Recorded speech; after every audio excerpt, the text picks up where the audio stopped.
Little Miss Scary by Roger Hargreaves. Little Miss Scary lived near the top of a mountain in a house called Spooky Cottage. When it was dark, she would creep into the valley below, making sure that nobody saw her.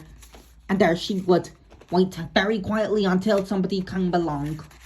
And when somebody did, she would tiptoe up behind them, open her mouth wide and shout, "Boo! Boo!"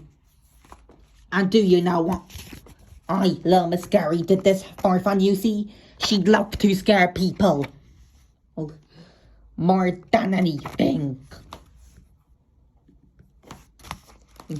And she was very good at it. She scared them. Boo! He scared them out of their wits. It's boo! She even scared them right out of their socks. Boo! About a week ago, Mr. Noisy went to see his friend, Mr. Jelly. Mr. Noisy was worried because he hadn't heard from his friend for ages. When he got to Mr. Jelly's house, he knocked on the door.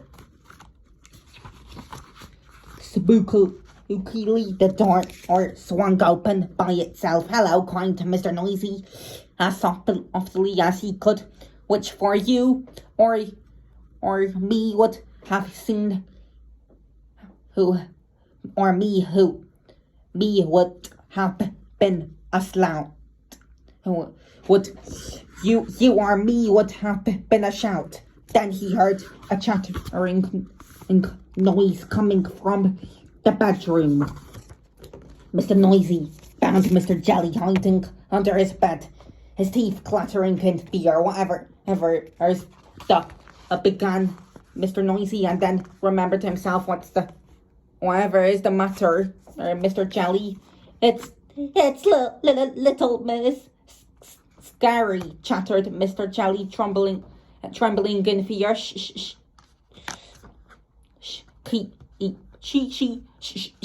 keeps jumping out and shouting boo at me. Mr. Noisy made Mr. Jelly a cup of tea, calmed him down, and told him what they were going to do. Just as it was getting dark, they hid behind a bush beside the lane that led up to Mr. Jelly's house. They waited until they saw Little Miss Scary's shadowy figure creeping past them. Then Mr. Noisy and Mr. Jelly crept out from their hiding place, tiptoed up behind Little Miss Scary, and at the tops of their voices shouted, "Boo!" Now the top of Mr. Noisy's voice is a very loud place indeed. So loud that Little Miss Scary leapt 5 feet in the air, and when she came down, she ran, and for her life. She didn't stop running until she was hidden under her bed in her bedroom in Spooky Cottage at the top of the mountain. I don't think you'll be seeing so much of her for a long while, Mr. Jelly. He chuckled. Mr. Noisy, Mr. Jelly, but there was no song of Mr. Jelly either. Mr. Noisy chuckled again and walked back to Mr. Jelly's house to have a look under Mr. Jelly's bed.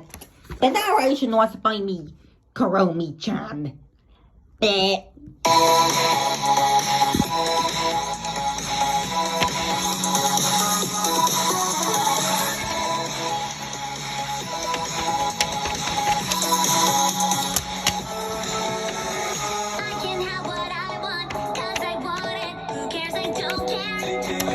What they are thinking. Later shower pouring like it's nothing. No one can stop me from being myself. Don't ask me what I just want it. Yeah.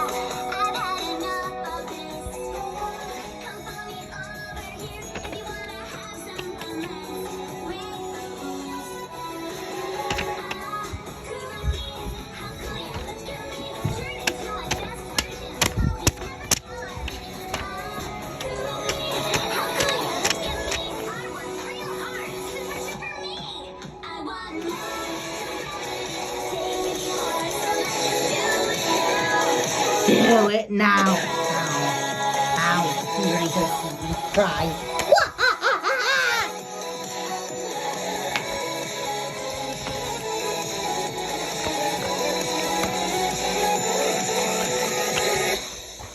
GG, and don't forget to subscribe, or else I'll send you a sponsor.